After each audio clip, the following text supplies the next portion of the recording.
시청자 여러분 안녕하십니까? 더불어민주당 경기도당 위원장 국회의원 박정희입니다. 더불어민주당 경기도당과 인천시당은 공동으로 대한민국의 미래를 설계한다는 큰 포부하에 전문가를 모시고 현안을 듣고 그것에 대한 해결 방안을 찾아보는 자리를 만들었습니다. 첫 번째 주제는 주택정책의 패러다임 전환, 우주의 집 프로젝트였습니다. 오늘은 그 두 번째 대담을 진행할까 합니다. 미국 바이든 행정부가 1월 20일 출범합니다. 지난 트럼프 행정부와는 다른 길을 갈 것으로 보이는데요. 그 중에서 가장 대표적인 분야가 대중국 전략이 아닐까 싶습니다. 미중 간 전략의 중요한 이유는 그것이 한반도의 정치, 경제 모든 분야에 영향을 미칠 것이고 더 나아가서 동북아에 대한 영향도 클 거라고 생각되기 때문입니다. 그래서 오늘은 미중의 신전략 경쟁 속에서 한국은 어떻게 대응해야 되는지에 대한 주제로 대담을 진행해 보려고 합니다. 오늘도 많은 시청 부탁드리겠습니다. 그럼 오늘 대담에 함께 해주신 분들을 소개해 드리겠습니다. 오늘 미중의 신전략 경쟁 속 한국의 대응이라는 주제에 대해서 설명을 해 주실 분입니다. 중국의 제일 유명한 칭화대학의 MBA 과정 교수를 지내셨고 중국경제금융연구소 소장을 맡고 계신 전병서 교수님을 소개합니다. 네, 안녕하십니까. 교수님은 학계에 계셨을 뿐만 아니라 한화증권, 대우증권에 대한 임원활동도 하셨고요. 정말로 우리나라에선 최고의 중국 실물경제의 전문가이십니다. 다음으로는 공동기획을 맡고 있는 인천시당의 위원장이면서 더불어민주당 정책위 수석 부위원장을 맡고 있는 경제정책 전문가 유동수 의원을 소개하겠습니다. 예, 여러분 안녕하십니까. 유동수입니다. 인사 말씀 곁들여서 해주시죠.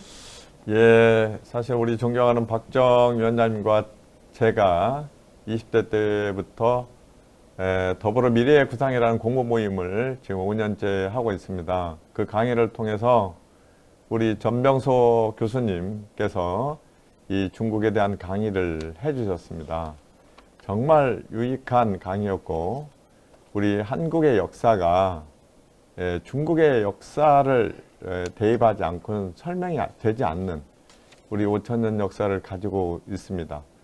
특히 최근에 이 한국 수출의 본토가 25%, 홍콩이 한 8% 돼서 우리나라 전체 수출액의 30%가 넘는 수출이 중국을 통해서 일어나고 있습니다. 그런데 지난 20대 때부터 이 미국과 중국의 극한 경쟁과 대립, 이거는 한반도 역사에서 우리가 전략적으로 어떻게 대응하는가, 이게 한반도의 미래를 결정한다고 생각합니다. 우리 존경하는 박정 의원님과 제가 이 내일을 바꾸는 담대한 대담 이 두 번째 시간에 우리 전병서 교수님을 모시고 새로운 이 바이든 시대의 미국과 중국의 신경쟁 전략과 한국의 대응 방향은 무엇인가라는 이 주제를 가지고 우리 당원 동지 여러분과 함께해서 저도 굉장히 좋은 강의다고 열심히 경청하고 여러분께도 이 강의를 통해서 많은 우리가 시사점을 갖고 또 전략적으로 대응하는 데 힘을 모아주시기를 부탁을 드리겠습니다. 감사합니다. 네, 소장님. 네.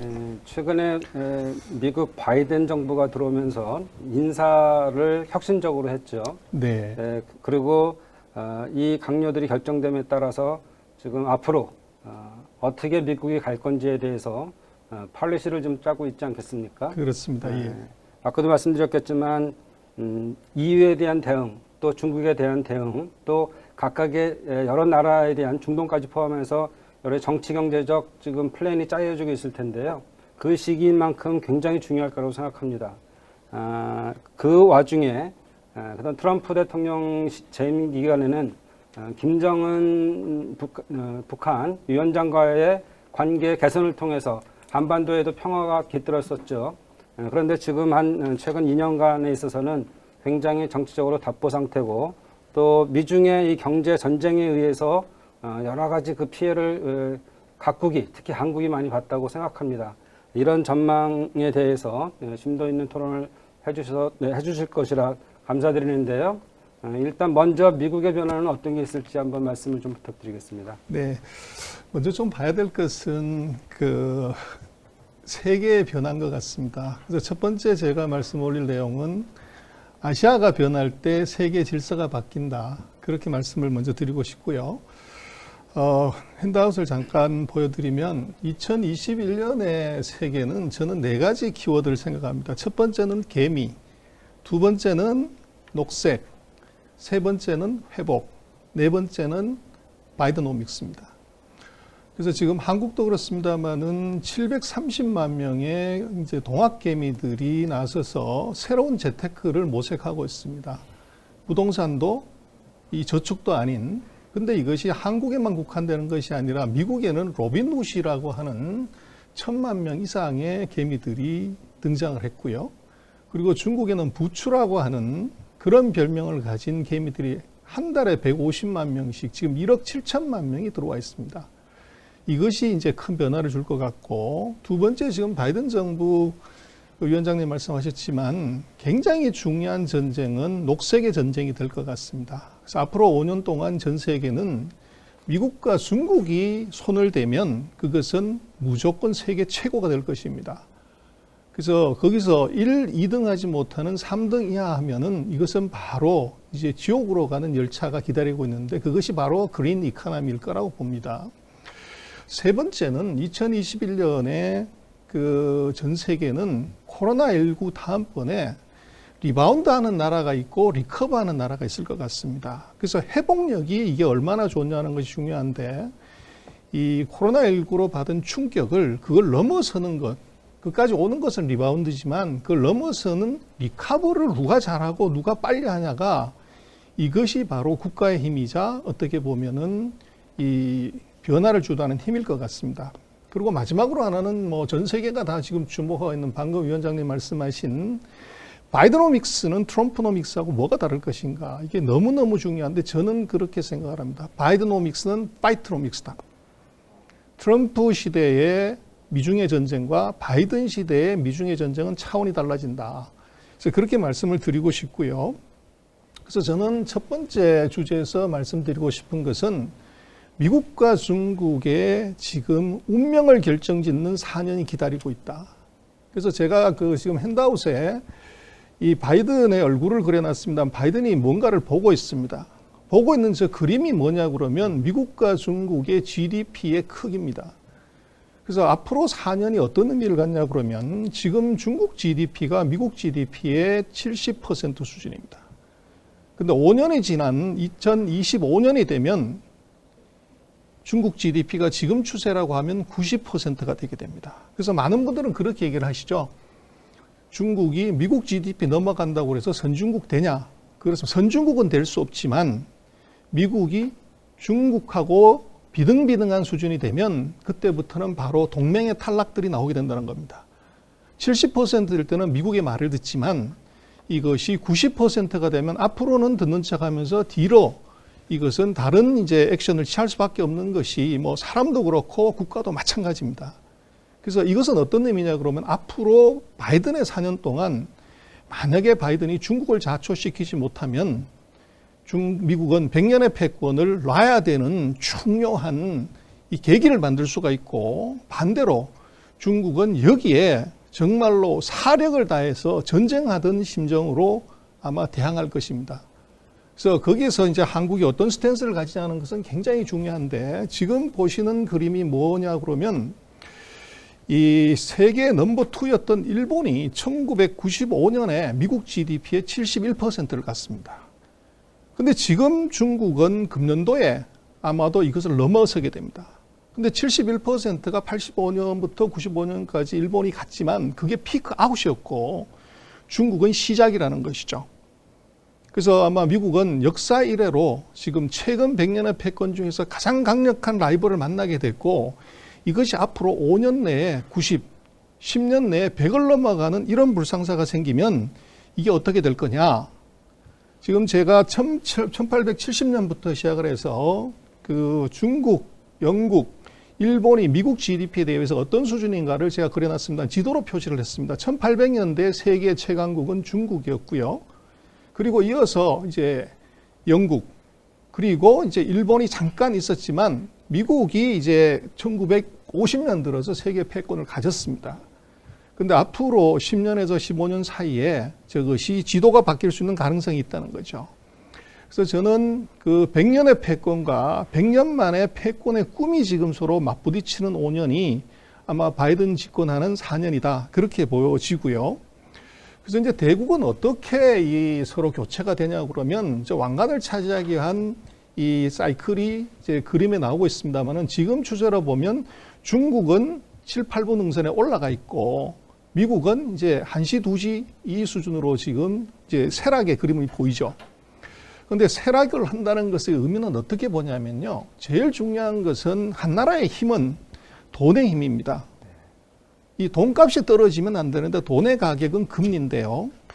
1800년부터 이 1900년까지 미국과 중국이 패권이 사라질 때 보면 가장 중요한 지표가 금리가 사상 최저로 가면 그것이 대국의 쇠락의 끝입니다. 그리고 그것이 다시 반등할 때 지금 제가 사각형으로 표시를 해놨습니다. 미국과 중국이 경제 규모가 달라져 버리고 여기서부터 패권이 끝이 나게 됩니다. 근데 지금 참 아이러니는 전 세계가 코로나19로 이렇게 고통받고 이렇게 힘드는데 정말 이해할 수 없는 것은 미국 주가가 사상 최고고 한국도 주가가 사상 최고입니다. 이거 왜 이런 거냐? 돈이 많이 풀려서 그런가요? 그렇습니다. 그래서 지금 저 노란 색깔이 뭐냐 그러면 화폐가 유통하는 속도입니다. 지금 사상 최저로 유통 속도가 떨어지기 때문에 정부가 경기를 살리려고 무한대로 돈을 퍼넣은 것이 이것이 실물은 너무 두려워서 돈이 그리로 가지 않고 금융시장 안에서 계속적으로 회전을 하다 보니까 이 폭등의 장세가 나오는 거죠. 그래서 저 그림이 무슨 그림이냐 그러면 아마 2009년에 세계적인 공황이 있었습니다만은 금융위기가 이번에 코로나 위기에 푼 돈은 이 2009년에 금융위기에 풀었던 돈의 2.5배를 풀었습니다. 근데 이 돈이 실물로 안 가고 전부 금융에서 놀다 보니까 주가가 폭등을 했는데 한국의 동학개미, 미국의 로빈훗, 중국의 부추들이 왜 이렇게 이제 왔냐? 이것의 중요한 의미는 바로 인류가 2000년 동안 한 번도 가보지 못한 새로운 길을 가고 있기 때문에 이유는 뭐냐 그러면 전 세계가 동시에 금리가 제로로 갔습니다. 그래서 이것이 이제 자산 가격, 부동산, 주식 다 폭등을 시키는 이유인데요. 그래서 문제는 미중에 아까 말씀드렸던 것처럼 힘을 보면 저 파란 색깔이 미국의 금리입니다. 1975년에서 80년에 미국 금리가 18%, 20%를 가다가 이것이 2009년에 제로로 가고요. 그리고 잠깐 경기가 좋아졌다가 지금 2020년에 다시 제로로 갔습니다. 그 사이에 저 노란 색깔이 미국의 전 세계 GDP에서 차지하는 비중이고 흰색이, 회색이 바로 중국이 차지하는 비중인데 2009년 이후로 빠른 속도로 중국이 올라오고 있다는 거죠. 그래서 미중의 패권들이 그렇게 가고 있고 그래서 우리가 미국이라고 얘기를 할 때 USA라고 하지만 우리가 한문으로 쓸 때는 아름다울 미자에 나라 국자를 쓰죠. 아름다운 나라라고 봤는데 지금 미국은 저게 정말 미국인가? 혹시 저 가짜 뉴스 아닌가 할 정도로 이 백악관이 화염에 쌓이고 백악관이 이게 이 군인들의 캠프가 되는 이런 이제 이거 이제 결국은 미국이라는 게 혼미한 나라의 미국처럼 보여집니다. 그래서 제가 첫 번째 주제의 이 결론은 아시아가 움직일 때 세계 질서가 움직인다. 그래서 이런 말씀을 드리고 싶고 그래서 19세기는 유럽의 시대였으면 20세기는 미국의 시대지만 아마 21세기는 우리 한국을 포함한 아시아의 시대가 이미 왔다고 볼 수가 있을 것 같아요. 그래서 결국은 이번에 놓고 보면 미국과 유럽이 세계 최강의 시스템, 최고의 나라라고 생각을 했지만 이번에 확실하게 보여준 것은 국가 시스템과 사회 어떻게 보면 의식의 허상이 그대로 노출이 됐습니다. 그래서 가장 중요한 것은 국가의 리더가 중요한데 이번에 코로나19가 가난한 어떻게 보면 의료비를 지출하지 못하는 사람이 감염됐다고 하는 것은 메이크 센스 하지만 지금 전 세계에서 국가 지도자가 감염된 나라가 미국, 영국, 프랑스입니다. 이것이 바로 이 지금 보여주는 어떻게 보면 세계 현상을 적나라하게 보여줬고 그리고 역사를 놓고 봤을 때 아시아가 패권을 잡을 때 또는 아시아가 힘이 없을 때 세계 역사가 바뀌었습니다. 그래서 그렇게 놓고 보면 이제는 아마 이 새로운 아시아의 시대가 도래를 했고, 그래서 앞으로 이제 5년에서 길게 봤을 때 15년의 시간이 굉장히 중요해 보이는데, 저는 키워드를 3개를 드리고 싶습니다. 첫 번째는 이 에머징 아시아, 한국을 포함한 이 동북아의 이 역할이 세계적으로 굉장히 중요해진다. 두 번째는 글로벌 성장 동력의 변화인데요. 지금까지는 아마 국제화, 어떻게 보면 글로벌화해서 애플은 세계에서 뭐 최고의 핸드폰 회사지만 단 한 대의 핸드폰도 미국에서 만들지 않습니다. 근데 이것이 이번 이제 코로나로 인해서 자국 생산 중심으로 가는데, 우리도 지금 리쇼링을 얘기하지만 그것의 핵심은 뭐냐면 디지털화입니다. 누가 더 자동화해서 사람을 쓰지 않고서 그것이 생산성이 좋다고 그러면 베트남으로 간 공장, 중국으로 간 공장 다 우리가 해소할 수가 있는 것이죠. 그래서 첫 번째는 디지털라이제이션을, 이걸 누가 하냐는 게 중요하고, 그리고 두 번째는 요즘 얘기가 많이 되고 있으면 친환경 ESG를 얘기하지만 저는 한 단어로 얘기하면 푸른색입니다. 네.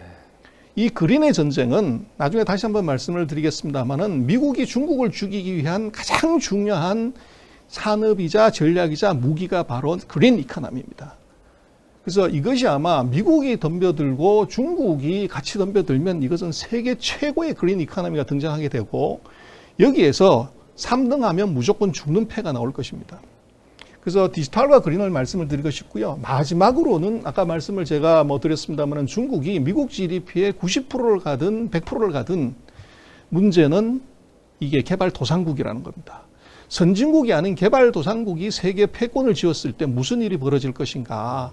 이걸 한국으로서는 굉장히 심각하게 생각을 해봐야 되고, 우리 한국의 역사를 놓고 봤을 때 2000년 중에서 중국이 강대해졌을 때 한국을 그만 내버려 뒀던 적이 단 한 번도 없습니다. 그래서 이 차이나, 이것은 정말로 우리한테 큰 기회이기도 하지만 지금 코로나 방역을 빌미로 한 강력한 디지털 공산주의, 이것이 등장했는데 우리는 그것을 너무 그 힘을 낮게 보는 것 같아요. 그래서 첫 번째 얘기는 지금 아시아의 변화, 이것이 아마 세계를 변화시킬 수 있는 가능성이 있다. 그렇게 말씀을 드리고 싶습니다. 네, 여기서 좀 궁금한 점이 있어서요. 그동안 세계 강대국의 부상은 중국만 있었던 것이 아니고, 말씀하신 것처럼 미국이 패권을 잡은 이후에 러시아도 우주 경쟁이나 또는 무기 경쟁을 통해서의 도전을 한번 했었죠. 또 일본도 역시 마찬가지로 경제를 기반으로 한 도전을 했었는데, 그때마다 금융이 발달한 미국이 환율이라는 것을 통해서 컨트롤이 가능했었다. 근데 이번에는 코로나19라는 특별한 경우가 생기면서 제로금리까지 전 세계가 내려가면서 돈의 통화량이 M2가 굉장히 풀렸고, 그거에 따른 통제가 미국이 가능할 건가에 대한 의심이 한번 있을 수 있는 것이죠. 그래서 이런 부분에 대한 것들에 대한 미국의 복원력, 리커버리가 가능할 건지, 물론 사회적 리커버리도 있고 여러 가지 있겠지만 제가 생각하는 것은 금융정책에 대한 리커버리가 굉장히 중요할 거라고 생각하고요. 또 말씀해 주신 디지털과 그린, 이것도 문재인 정부 하에서 160조, 충분한 돈인지 아닌지 모르겠지만 디지털 뉴딜과 좀 그린 뉴딜을 강조하고 있습니다. 네, 그런 거에 대해서 1, 2등 아니면 죽는다. 이제까지 공경제가 풀리면서 굉장히 시대적 변화가 있었는데요. 저희도 한다고 하지만 이게 더 집중적으로 하지 않으면 안 되는 건지, 아니면 그래도 강대국 두 나라 사이에서 특화를 시키면 살아남을 수 있을지에 대한 말씀 좀 부탁드리겠습니다. 예, 미중의 전쟁인데요. 굉장히 중요한 것 짚어주셨는데요. 일본이 미국한테서 어떻게 보면은 85년, 95년에 끝이 났던 가장 큰 이유는 환율을 260엔을 120엔으로 한 방에 53% 절상시키면서 죽었습니다. 근데 왜 일본은 그렇게 자기 죽을 줄 알면서 환율을 절상시켰냐는 것은 국가 안보의 문제입니다. 국방을 미국에 의존했기 때문에 어쩔 수 없이 이것이 총으로 맞아서 죽을래? 아니면 시장 열어서 죽을래의 선택이었죠.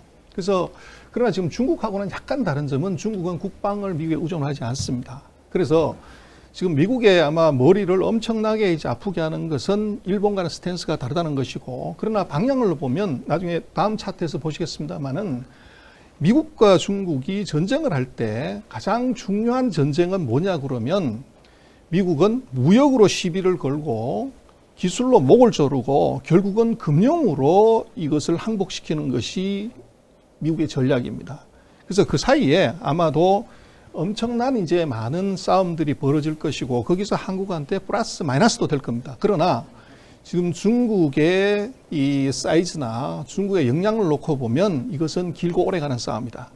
그리고 거기서 전혀 생각지 못하는 이제 많은 변수들이 나오는데, 그러나 중국이 절대적으로 강력한 힘을 갖고 있는 것, 지금 저 차트가 어떤 차트냐면 미국의 힘과 중국의 실력이라고 제가 제목을 붙였습니다만, 미국을 100이라고 그랬을 때 중국이 얼마인가를 보여드린 건데요. 제조업 중국이 미국의 179%입니다. 수출 151%입니다. 그래서 트럼프 대통령이 최근 2년 동안 중국을 그렇게 세게 압박한 것처럼 보이지만 중국이 멀쩡하게 있는 것은 바로 이겁니다. 자기보다도 1.5배, 1.8배가 큰 놈을 이것을 공략했기 때문에 승부를 못 냈던 거죠. 그러나 방금 위원장님 말씀 주신 것처럼 뭘로 앞으로 공격할 거냐 그러면 군사력은 중국이 36%, 금융력은 3%밖에 되지 않습니다. 그래서 아마 바이든 정부의 공격의 포인트는 달라진다. 무역 전쟁은 끝났고 이것이 바로 기술력을 기반으로 하는 이 군사 전쟁 그리고 금융력, 여기서 판이 갈라질 가능성이 대단히 높아 보입니다. 그리고 두 번째 말씀 주신 지금 그린 이코노미에 관한 문제, 디지털에 관한 문제는 저는 그렇게 보여집니다. 아마 지난번 우리가 코로나19가 있었을 때 우리 현대자동차가 그 플라스틱 사출 부품 하나를 중국에서부터 가져오지를 못해서 우리가 라인을 다 세웠던 적이 있습니다. 네, 그렇죠. 네. 그래서 그린 이코노미에 수많은 기술, 수많은 부품이 있지만 그중에서 정말 절대절명의 아이템 하나만 잡고 있어도 이것은 소위 말하는 슈퍼을이 될 수 있다는 겁니다. 그래서 한국이 지금처럼 뭐 그린 이코노미의 풍력, 무슨 뭐 이게 태양력, 뭐 지열, 바이오매스, 뭐 모든 걸 다 한다는 것은 이것은 구멍가게가 슈퍼마켓과 싸우는 것인데 이것은 승산이 없고요. 확실한 선택과 집중, 이것 중에서 우리가 필살기, 제가 볼 때는 금, 은, 동, 올림픽에 나가서 그 세 가지만 하면 되지 나머지 아더스가 필요가 없을 것 같습니다. 우리 국가의 전략도 저는 그렇게 생각하는 것이 우리가 중국과 미국이 절절히 원하지만 미국과 중국이 아직도 못하고 있거나 우리가 잘할 수 있는 거 딱 세 개만 골라서 여기다 180조를 60조, 60조, 60조 집어넣어야지 180조를 100개로, 50개로, 30개로 나누면 이것은 성공이 대단히 어렵다. 그렇게 생각이 됩니다. 그 세 가지가 뭔가요? 그래서 그것은 이제 조금 더 산업 안으로 들어가 봐야 될 것 같습니다. 네.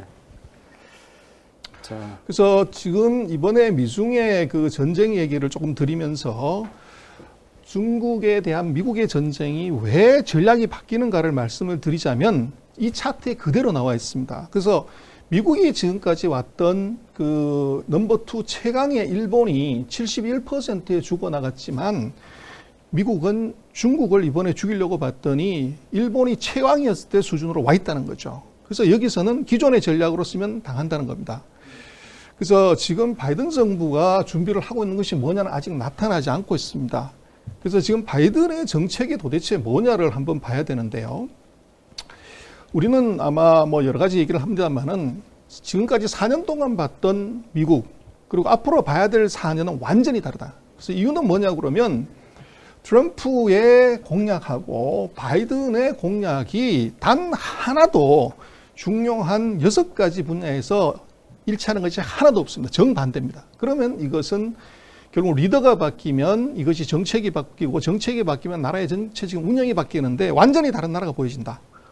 그래서 지금 이제 바이든이 앞으로 뭘 할 거냐 하는 건데 제가 볼 때는 미중의 전쟁은 아마도 금년 상반기는 어쩔 수 없이 이것은 허니문 피리어드를 그냥 가져갈 수밖에 없다. 그 이유는 세 가지인데요. 첫 번째는 이 코로나19입니다.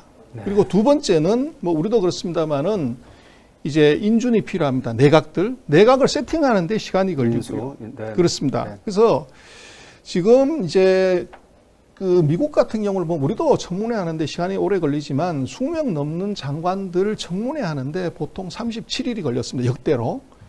그리고 이제 한번 이제 이 장관을 임명받으면 한 3.9년 정도 거의 이제 정권과 같이 가는데 문제는 제가 역대의 청문회를 봤더니 가장 늦게까지 청문회를 하는 것이 4월 3일까지 이제 하더라고요.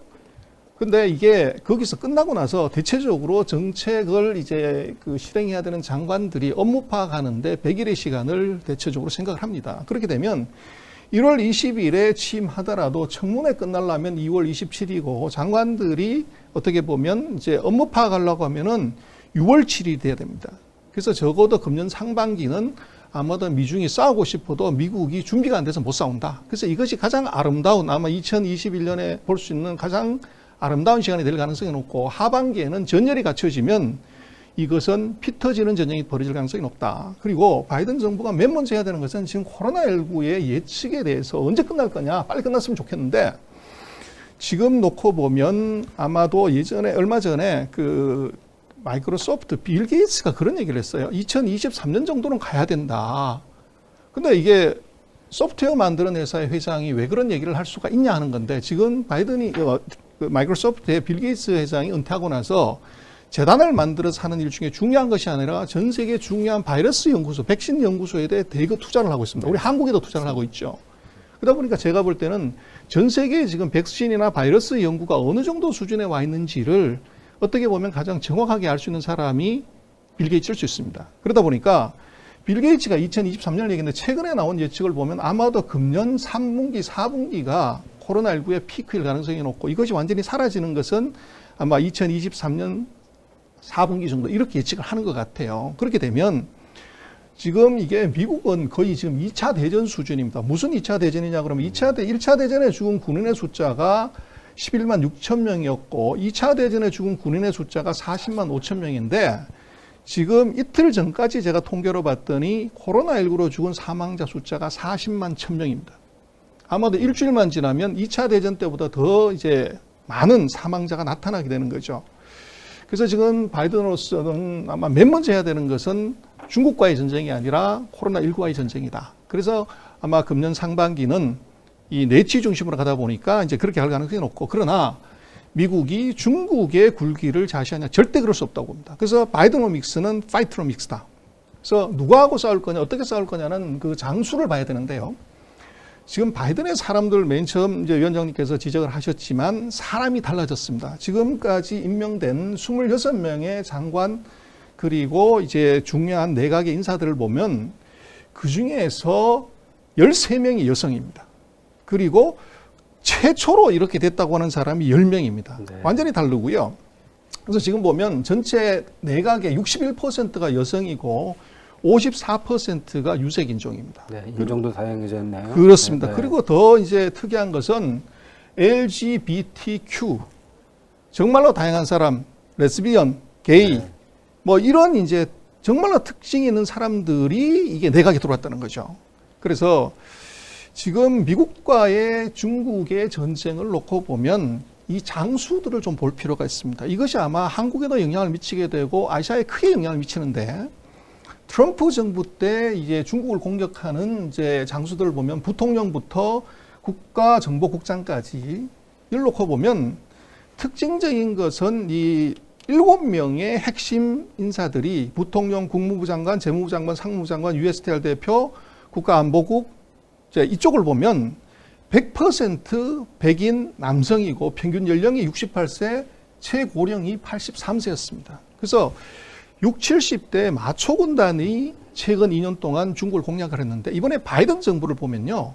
7명의 핵심 이제 전사들 중에서 5명이 여성입니다. 네. 그리고 가장 평균 나이가 56세고요. 최연소가 44세입니다. 그리고 정말 주목해봐야 될 건 미중의 전쟁에서 가장 중요한 것이 무역 전쟁이었는데 USTR의 대표였던 라이트하이저가 83세였습니다. 백인 남성이고요. 근데 이번에 USTR의 미국과 중국의 무역 전쟁의 대표로 된 사람은 캐서린 테이라고 45세의 중국계 여성입니다. 하버드 로스쿨 나왔고요. 네. 그래서 중국하고의 전쟁에서 중국인들끼리 자기네끼리 뭐라고 얘기하는 것을 다 알아듣는 선수를 뽑았다는 거죠.